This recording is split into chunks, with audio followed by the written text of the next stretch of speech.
Hello, everybody.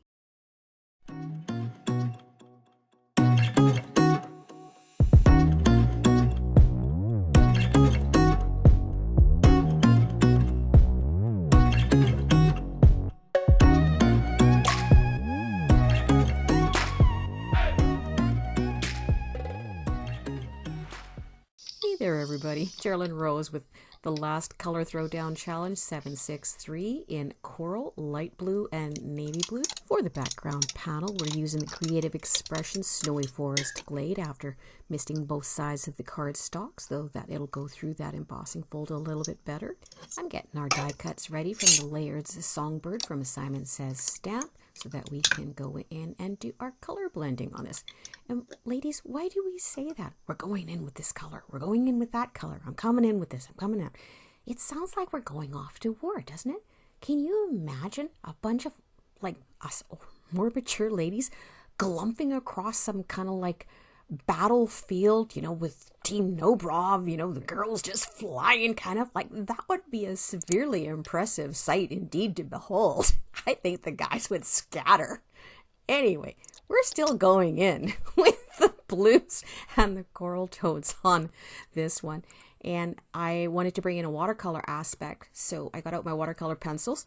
And I'm mixing the pinks and the oranges to get that coral tone for the bird's breast down at the bottom there with the blue tones that are coming up next. I was hoping they were going to sink into the impressions that most of the die cuts I've got nowadays, which is another factor for why you might want to die cut things first, actually, before you color them.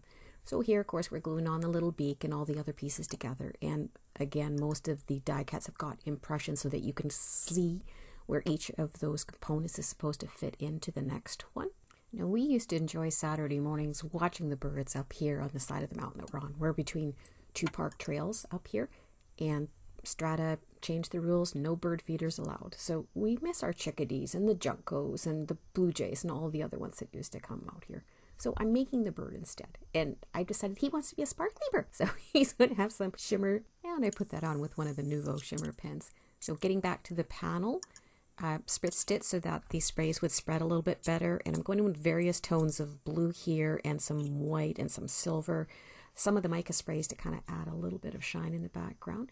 And I saw this effect from Debbie Hughes where she had taken crackle paste and it looked like she had watered it down, and it crackled in certain spots only on her back panel. So I was trying it. Now I wanted to get some more contrast too in the crevices from the embossing folder in that forest glade. I brought in my Uncharted Mariner and I'm putting it down at the bottom. I'm going to bring some more water in and I'm going to get it to run in different areas through the panel. And I really kind of liked how this part turned out. I should have left it at this stage, actually, which you're going to see in a moment after I turn it over, because the blues in the background are really nice and muted. It kind of looked like it had a foggy cloud over on the one side, and the way that the blue at the bottom had run in through the glade area, it was just really neat. Of course, I had an idea set in my head and I took it in another direction. Looking back on it now, I like this effect actually better before I pushed it in that other direction with the more modeling up at the top.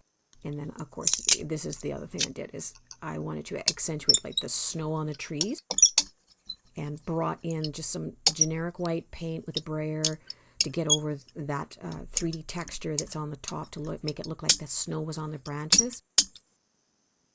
The paint that was left, watered it down a little bit more. Of course, we're going to splatter, so it looks like it's snowing on this poor little bird out there in the winter time. And more snow. So here's the Echo Park Fun Flurries. I put the Snowfall sparkly grit paste over it first, and then I went in with the Gina K Glitz Glitter Gel. That one is super extra sparkly, but only up at the top, because I was trying to make it look like it was farther in the background. And you'll see coming up pretty quick, once that dries, I'm going to go in at the bottom and add some more too, but only of the Snowfall one, so that it gives a different depth of dimension there. Anyway, here are the branches that he's going to be sitting on, and those were one of the honeybee ones that I kind of modified, chopped some of the branches off and used. Here was where I put the rest of the grit down the bottom. Oh, and this is the sparkle texture paste that I put across the tops of the branches to make it look like snow is sitting there, and then adding some rock candy glitter over the top of it. Tapping it off, letting it dry, because of course it sticks to the sparkle texture paste while it's still wet. So while that's all drying, I'm going to work on the inside of the card. This is one of the close to my heart ones, and this is the one of the ones that you can see I use the most. Just they do have such lovely sentiments. Actually, most of the companies do. Now I wanted the snowflakes to be a little bit more modelly and muted in the background. On the blue tones, I did second generation stamping, so I just used a paper in between. And on the coral tones, I'm using the brush just to kind of take some of that off to spread a little bit of a coral tone in there. Because snowflakes have coral tones, the light could be shining on it, right? Of course, my custom stamp on the back. Thank you very much, Scrap and Stamp. I'll see what we have in store for us this Christmas. Now, I might not be the smartest duck on the table, but I know generally to lay my eggs in my own basket. My dad was an engineer, and I don't know why I never figured this out before. It's one of my favorite sayings, actually. My dad was an engineer. I can figure this out. So why didn't I before? Mark the sections. It's so much easier just to nip them off then and place them on the card without struggling. Now, putting glue on each of those strips, just because I don't quite trust the foam when we've got something that's got that much texture on it from the embossing folder. I have actually had them released before in the past, so this is my kind of double bind system. And here's the other brilliant thing I figured out. Gee, your ink keeps smearing because you're so impatient and you do everything so quickly and it's not dry yet. Put a spare scrap of paper as a sleeve to protect it. Yay! Problem solved. Now there's our wiggle room insurance so that we can get that panel down without it just grabbing right away. And popped up some little strips on the bird so that he would stand out a little bit more, have a bit more dimension from the background as well. Same thing, some wiggle room on it. Doesn't really matter. This glue is pretty much going to dry before I decide where to put him down, because it's going to take me 30 minutes wiggling him around like, oh, is this exactly where I want him? Anyway, that was the beauty of editing. And here is where I'm trying out, I'm auditioning which banner I actually want to use for the sentiment. And it's like, well, I kind of like this, but it's not long enough. And that one I don't like the points on the bottom. So we're going to modify here. And you'll see that I'll be coming in with my new shorter T-square ruler and doing some lines up, just chopping it down. This one's just going in the background anyways, and because it's vellum, it's a good thing because the glue on that would show through if it wasn't behind. Just, using my rabbit tool to get some powder down before I do some embossing here in a navy blue ink with the front sentiment, which is from Pink and Main, that Hello Winter one. I thought it was very apt. Baby, it's cold outside. This poor bird.